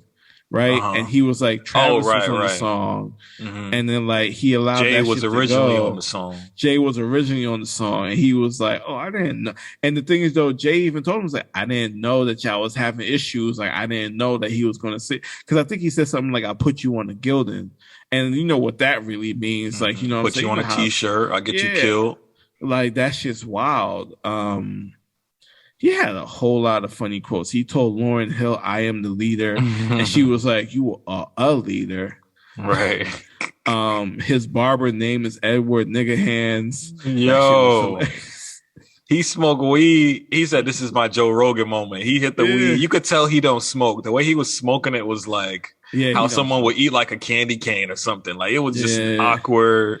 And it's funny too. Him and Jay have a really brotherly relationship, because even Nori was like, yo, Hov called me and told me don't let Ye come in there with that fucking mask on. that fucking serial killer monster from I don't know where mask, bro. I wish you would give that up. Like, yo, he called him and said, "Yo, let him do that shit." And it's funny too, because like Ye was like, "Yo, when Jay do some Jay shit and I do some Ye shit, nobody say shit." I'm like, "Yo, that's just the perfect way, like, you know, to display how like brotherly they really are with each other and stuff." I hope, man. I hope after hearing Jay on Donda, I really hope we get a Watch the Throne too, bro. That would be a dream come true. I feel like it's gonna happen because and there are some quotes and there are some things about the relationship that he talked about. The thing with the verses, like he would never do a versus Jay because that's his boss. That's his boss. So it shows that there is some mutual respect there. Like there is still some big brother, little brother energy. And I mean, I just hope it comes to fruition. And the fact that they fought over what songs to put on Watch the Throne, because he wanted Holy Grail. Now don't get me wrong. Holy Grail is a fire ass track, but on Watch the Throne, it doesn't fit. It would not, and that was Justin Timberlake too, right? Now here's the thing. Now, if Kanye got his hands on Holy Grail and changed it, it might have been something different. Very true. He is known to rework whole songs. Like with him and Timberland on there, it might have been something different, and it might have been one of the craziest joints you've ever heard in our lives. I will say that. But can you imagine the throwaways that they didn't put on, like the beats that they had and was like, nah, not that. Like the sessions alone were probably iconic. Like, dude, and some that should have been songs, a documentary. They should have. And some of those songs that was on Watch the Throne, he said was going to be on his next album after My Beautiful Dark Twisted Fantasy. So I'm like, you was in the mode at this point. You know what I'm saying? Him and Jay together is not not to It's be not. not It's to not to be be messed played with. with. There's only few duos that can come together and you be like, there's no way you stopping these niggas. I feel like Future and Drake is another one, Oh but they yeah, can't. there's They shouldn't just do singles. They got to give me a project. full projects, yeah. Because watch What a Time to Be Alive is still a banger. Like Oh I my still god, bump that's that just still a today. banger. That's just Okay, but here's one thing that I had to give pushback on that maybe I'm not informed enough to understand. When Kanye was saying that 50% of all black deaths is through abortion, I and don't he believe was that saying, number. I just feel like this was like I don't know, some sort of propaganda term He he was was doing reaching at that for point. something. He was Yeah. reaching for something. What he was saying was Plan B was created to By the to KKK, yeah, to like control black population. I'm okay, like, no, it but was created for hoes, not to have babies. It was created for rape victims so that they wouldn't have to get through this. Like, there are plenty exactly, of good reasons why Plan B exactly. existed. There's So, so much like, just to context sit around here, that, and he was saying that like blacks have abortions at a much higher rate. Why do you think that is? Like, a lot of blacks in this country live in poverty, so it costs nothing to fuck somebody, but it costs a lot to have a baby. Yep. So if we know we live in poverty and we're scrambling for scraps and we're just still trying to feed the family we have, we can't bring another life into this right now. So it's like he's trying to fix he's trying to create a solution but not fix the problem. Like, the answer is to bring up the black population to where they are well equipped to have these children and not feel like they don't have to have an abortion. Like, you're talking through it the wrong way, and that irked me. And you know what the crazy part is? He gave that part later on, because when he said, like, when you look at the Jewish community and how they operate and everything, they vote in a block. We need to operate just the same way, a circular community where everything is taken care of by us, for us. And like, for him to sit there and say that wild, outlandish shit, but then give us the gem that actually makes sense. Like, it shows you like the duality of Kanye West in the interview. In his own mind, he's still not on one side or the other. He's just flopping on which side is gonna either make his point or, bring that idea to a close. But it didn't make any sense. And I just like, that's not how it works, or is not very logical at all, And another thing is the fact that him and Drake actually had a conversation about the rumor that Drake fucked Kim. And then Kanye basically telling Drake was like, yo, I really didn't do it. And he was like, it doesn't matter if you did it. It's the fact that you allowed that rumor to fester with all of the energy that you were bringing. And I'm like, I feel like that is a crazy conversation to have. I was just going to say, how is that going to be like, hey, yo, Drizzy, yo, did you fuck my wife? And then, like, you see, like, real having this conversation. Like, and the thing is, I give them both for credit because I think they're the only two niggas that could have that conversation. I feel like they're the only two people. You really gotta put your ego to the side to ask another man if he fucked your wife, bro. That's a hurtful idea to even think. And that's why, like, them two have a certain level of respect for each other. That's why I think they go head to head at it so much. Because for you to have a conversation like that, you can't have that conversation with just any random person. Why would you even want to know? But the fact that you sat here, because then he's like, yo, because then he even told Drake, he's like, yo, there's mad stuff you be saying in your bars that, like, I know what you're saying in the conversation and you revving me up. It's for me. But that's what I mean. Like, he said this too. It's like, Drake don't beef like a regular nigga, man. And this is why I give Drizzy like props. Like, this is psychological warfare, bro. Like, I'm gonna move a couple of blocks away from you. I'm gonna do sicko mode and say, made a right. Cut the light, like, so I'm on your street and I'm talking DM about all you. the women in your life. Bruh, fester some stories. I'm gonna I'm a say some fuck. punchlines. I'm gonna fuck all your wife's friends. So anytime you talk to your wife's friend and you know it's me, I'm close to your wife enough to fuck all her friends. Like that's some biological, psychological warfare, bro. This nigga don't beef like a human being. It's Like, professional rap too. That's what he said. It's like professional rap. Like they really be going. I think they love each other so much that obviously, Drake's first tape was Kanye beats, Kanye flows. Like Kanye was the one who did the video for that big smash that he had in the beginning. Best I ever had. Best I ever had. That was a Kanye video. I don't think I ever seen that video. What? Oh no, you need to go. When you go watch it and you see all the women in that video, you're gonna understand why it's a Kanye video. 100%. Oh wow. 100%. Back then, that definitely was a Ye video back then. But yeah, I mean, they Drake is beefing on another level. But speaking of beef, did you see this? It just came out recently. Kanye is standing with Jay Prince, and they calling trying to end it so that they can do it for Larry Hoover. Yeah. Okay, see, here's my thing about this, right? Getting Max B out of jail is something realistically possible that I can see happening. Getting Larry Hoover out of jail, and if people don't know, Larry Hoover is the leader of I believe it's the Gangsta Disciples, the notable Chicago gang. Mm-hmm. Like Larry Hoover, Max B got, I don't know what the sentence was, but it was enough for a lifetime. Like, you can do that time in your lifetime. Yeah. Larry Hoover got 6 life sentences. Yep. In a federal court. 6 life. So he got to die and come back 6 times before they will even consider letting that man free. Imagine they could track your reincarnations, bro. That shit would be nuts.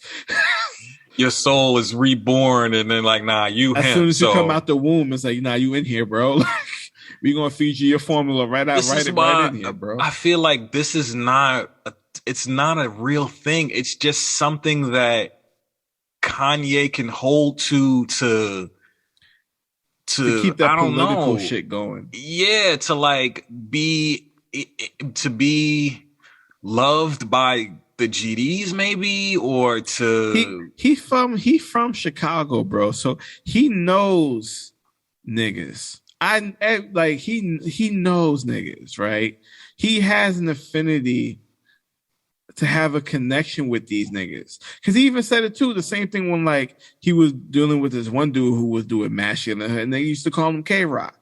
They knew he wasn't no street nigga, but like he was so cool and he had such a personality. It was like, nah, we fuck with you still. Same thing with Beanie Siegel when he was sitting in Baseline and he called him right. Yeezy. He called him Yeezy. He gave him the Yeezy. So now he's trying to give him $15 million and he has this connection with certain hood dudes that like he respects it so much because they embraced him. They embraced him more than the nerds embraced him at a certain point. Yeah. You know what I'm saying? He really brought the backpack and the hood to rap. He merged that, and that opened the way for a lot. And sit here and tell me that you made all them Rockefeller niggas wear throwbacks. It was you. That's insane. I know. That's insane. I mean, but he did show love to Fab because Fab was on it heavy in New York too. So that's what I mean. Yeah. That's why it's like, if you say it, then okay. But I mean, there's a lot of things that he used to cut hair to buy clothes and music equipment. A lot of hood hustles is like that, selling stuff on the side. But he admitted he was bad at it, so I give him respect from that. Not everything is like I'm the greatest. But do you really think he's gonna give Beanie $50 million and 5% of? You really think he's gonna give Beanie $50 million because because of how he treats Dame? Yes. He's loyal, dude. I see it, bro. I believe it when I see it. I think he's loyal, dude. Because here's the thing. Dame even said it himself that like, he reached out to Kanye and Kanye never says no to him. Like they have a relationship where like Dame is even Ye said he's like, yo, I'm taking care of Dame for life. Ain't nobody can speak on our relationship because Dame did things for me that no one else would do. So for you to give him the name that made him a billionaire, yeah, he's definitely going to give it to him. He definitely going to give it to him. I'll believe it when I see it, but what I do like is that he acknowledged it publicly. So now the public will be waiting for that to happen. Like, yeah, we'll be waiting for that. And 50 million plus 5% in Yeezy. Yeezy's only is, if not, $1 billion brand. So 3 billion. 3 billion. So 5% is still a lot of millions too. Like Beanie gonna be out here like a mogul off that. That's what I'm saying. Like this is gonna wow. That's like again, I'll believe it when I see it, man. The things that Hove used to complain about these state property niggas, like Beans will be able to be soldiers. That. Yeah, right. Beans will be able to escape that. He could boss up serious. He could start a label. Dude. He could start a charity. He could change a lot of people's hood life. I think he's been going through some health issues as well and stuff like that. So like for Kanye to be like, nah, I'm gonna make sure he's taken care of. Like that's some dope shit, bro. Like and I think he ain't lying because even he said he's like, yo, Tata used to sit here and give me this type of energy. Like, who the fuck is this nigga with his polo? Right. So every time he get mad at Jay, he get mad. So I think like when it comes to people who he's been around with. Like, he still loves Tata, obviously, because that's like a family thing, right? Like, he's going to treat his family like family. He even said it about his dad. He's like, my dad asked me to give him to try to give me paperwork or a proposal. I was like, what the fuck? You're my dad. You're my dad. Yeah, I respect it. I respect it wholeheartedly, especially when you got it and it's not like it's going to break you to give it to somebody. And he was like, dog, you can use the whole thing. I'm going to make another $1 billion. That's fine. Like, all you ever had to do was nut.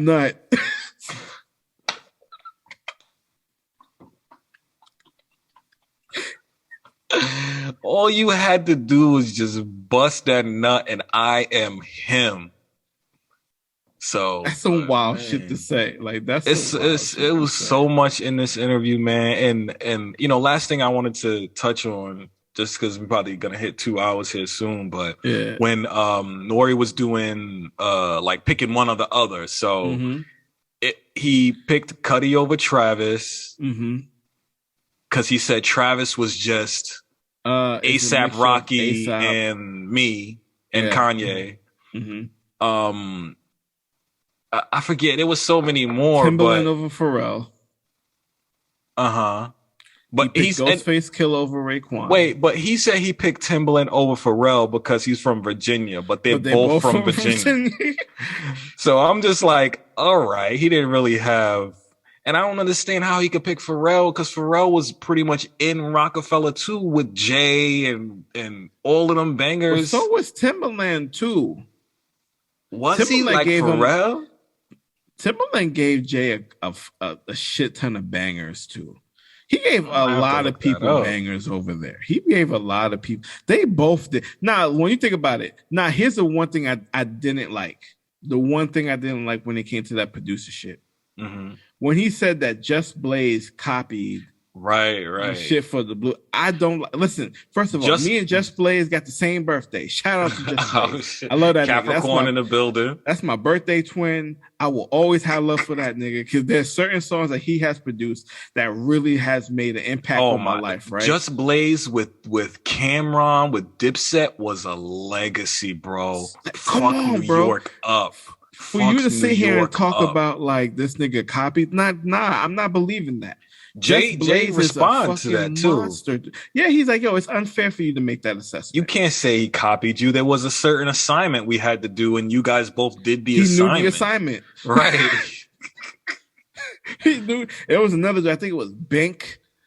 It was Bink. Right. It was Kanye. It was Just Blaze. I'm like, all of them. I hate the fact that he said he copied. I hate, I understand. Like when he be talking his shit, I'm with him. But then when he be saying some dumb shit like that, don't disrespect Just Blaze. You just gotta take it all with a grain of salt. And what? Because even Just Blaze responded.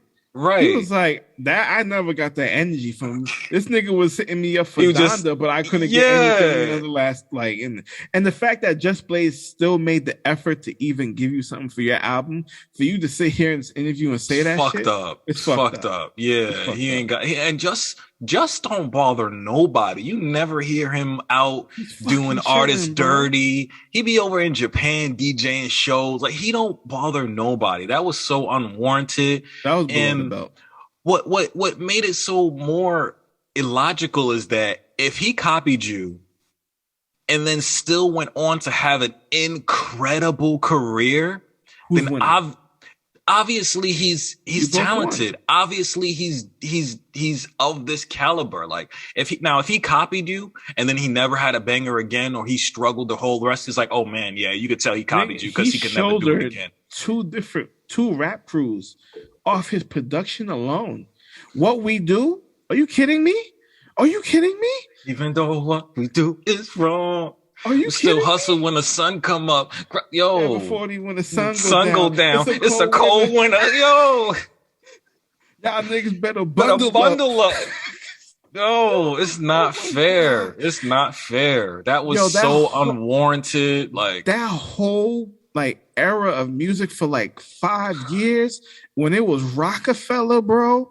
Just Blaze is the nobody knew who the fuck Kanye was. You ain't have no tags on your beats, but everybody know that Just Blaze tag. I feel like it's a little jealousy thing too, because he had the tag. It was recognizable. Fuck every time camera, just turn me up so I can hear my shit. Like, every single, you knew who was behind them boards, bro. Every single time. It was so you egregious. yourself, nobody wanted to call you out because you was the new nigga. Mm-hmm. Just Blaze was the one that was already established up in there. You was the new nigga. But now because you on top of here, you want to sit here. Nah, man. It was so Hey, yo, Just, if you listen to this right now, bro, let me get a beat, fam. Yo, man. Put a song on my voicemail, something. Anything. Give me a snippet of something, man. I don't care if it's a minute long. I'll go off on it right now, bro. I loop that shit. Nah, I don't care, man. Don't be disrespecting Just Blaze. That was man. so that unwarranted. that nigga's a God-given talent, and we share the same birthday. So that's why I'm going hard, bro. Like I go hard for my brother, dog. Just off the music alone, like you cannot say this man copied you, bro. You cannot. You don't. You do you see how much he's influenced further beyond you? Like, come on, man. Both of you have an impact on like producers nowadays that still last. Like for you to sit here and be like he copied, nah, get the fuck out of here, Kanye. Stop it, bro. Stop. Shout out to Just Blaze, man. I love you. It's just that whole interview was chaos. If you haven't seen it, go check it out. Hopefully there's a part 2, which is what I'm hearing, because the way it ends, it kind of just cuts off mid conversation, and Kanye could go for days just off rip. But man, he's like, I don't like him publicists. I'm not fucking with her. Yeah. You go and put out these rumors about me. Now I come in the house. Are you in the house? Like, I get him on that. You're not about to talk shit and then be in my kitchen. Get the fuck out of here. Nah, I feel him about that. I feel him on that, yo. Nah, that interview was top. He said her assistant too. He fucking hate everybody around him. Yeah. Get the fuck out of here, bro. Yo, Kanye need a podcast, bro. Just give that man an hour a week to just fucking vent, bro. Like, nah, I think that whether you love it or you hate it, the entertainment. I think that because he would be saying too much at that point. I think we can only handle him in like healthy doses. He already said Plan B is KKK, bro. He's heavily. He said he's still MAGA too. So I don't know what Jay was talking about. He getting ready to red hat. So. I think because he was like, I wanted to show black people they could have a different opinion. I'm like, nigga, you could have just said it, and then we would have been like, I bet. No one said we can't have different opinions. Like, I don't know where that narrative is even coming from. Like, he fights a lot of battles that I think don't even exist. Real talk. Like, there's so many types of black people. I think it's because like they've literally told him he can't do certain things. They literally told him you can't think a certain like look, think about it. They told him he couldn't do music. He fucking did that shit. They told him he couldn't do shoes. He did that shit. They told him he couldn't do fashion. He did that shit. I'll give it to him. He definitely, he said he was dealing with multiple lives of disloyalty. Like, so he's been living through these lives, and every one of these lives he's been disloyal. So now in this life, he's just fucking like uncontrollable, like off rip, not taking any no from anyone ever. That's some deep shit. Nah, I felt that shit when he said that. I was like, oh my God. That's I was like, that's why I don't want to talk to these niggas, because these niggas have been annoying me in these past in a whole nother lifetime. I'm dealing with disloyalty. So man, like I said, if you haven't checked that out, go check it out. We could go on for a whole 5 more hours on it, man. It was so entertaining. Shout out to Nori, shout out to EFN, the whole Drink Champs, Revolt, just shout out to John Legend. Oh my God. John caught strays. John was probably in the house with Chrissy just feeding the babies and was just like, what did I do? Some cookies and shit. And Word. He's like, yo, what did I do? He's like, hey, yo, he working on his Christmas album. But all right, this is the last thing we're gonna say. Then we're gonna get it. I feel him on his point though, because he was like, yo, Pusha T, he voted Democrat. And another funny joke, he was like, the Democrats got like 94% of the black woman vote. You would have thought Drake was running, right? Oh yeah. But he was like, Pusha T voted Democrat, but he ain't like go off on him in public. They talked in private. So he's like, yo, I helped change your lives. Like, we are on a whole different relationship. You could have come talk to me instead of being a puppet for a bigger. Like, I feel him on that. I just didn't expect John Legend though. I feel like he caught a stray, but I get it. I feel like if he mentions you, it's because he really, like the same thing with Talib. Like if he mentioned you and he has it here, it's because he really cares and loves for you, and you really did hurt him when you said those things. Disloyal shit, yeah. He's dealing with them that disloyalty, man, or whatever he perceives as disloyalty. That's just. But nice. Man, Kanye, true Gemini, classic out the gate. But we wrap it up here. Good ass podcast. I'm gonna listen to this back just for the laughs, man. We laughed, we cried. It was all good, man. Reminisced over old cartoons. Some of it wasn't good, but then the rest of it was good. That's life, man. Some good things, some bad things, and do you get why I'm saying good? It was all good just a week ago. Yeah. Just a week ago. Oh my God. Ugh. Cancel festivals, man. We don't need that shit. We don't need that shit. Though. I only want intimate venues with 100 to 200 people max. But yeah, that's all I need. We'll wrap it there. Episode 9, I Hate It Here podcast. It's your boy Russ. And it's Kev, nigga.